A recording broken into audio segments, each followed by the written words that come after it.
weche manyien ni jagoro mongirore migawo mar wuoth mar ndege Teresia Mbaika owacho ni biro kawo dwe achiel tieko timo nonro e masira mar ndege manolwar Kwale kendo nego ji 11.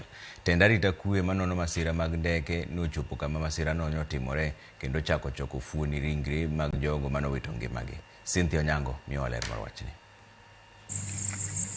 Seche 24 bang' masira makoch mar ndeke kalapapla manotimore gweng' Matsimba e kaunti ma Kwale kendo nego ji 11 duto mane nitiere iye. Tend arita kwe mani kod lony e timo nonro mar masich ndeke ochopo kama masira no timore kendo chako timo nonro margi. A team of investigators was deployed here to do the on-site investigations.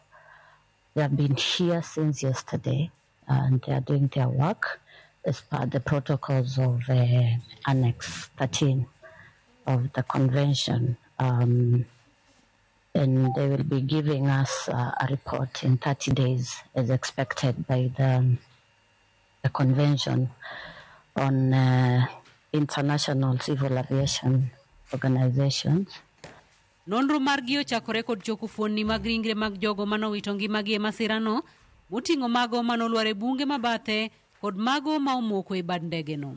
Kaluwore kod jagoro mongirore e bad migawo mar wuoth ndeke pacho ka Teresia Mbaika, olero ni kaluwore kod pek mar masirano, oyango ni apisa matimo nonro dhi chuno mondo ti kod tinga makunyo bugni matut mondo kuny kama ndege no olware mar fwenyo kaponi nitiere ringre mamoko madipo ka lowo iko. Through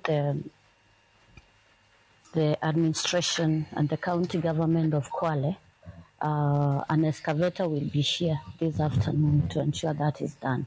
Olero ni lipot mar nonro mar masich ndege no ibiro gol kendo keta yanga ne jopiny kinde ma osingo ne jopiny Kenya ni lwasi mar piny Kenya ni kare ne wuoth mar ndeke. And we want to give the public the assurance that the government is going to do whatever possible to give these reports in a transparent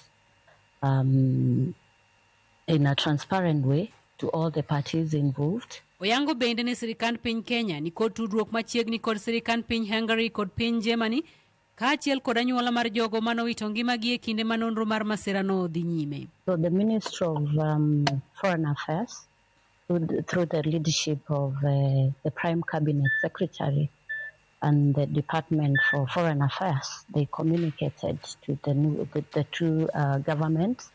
Also the minister, our minister Davis Chichir, also had a conversation with them.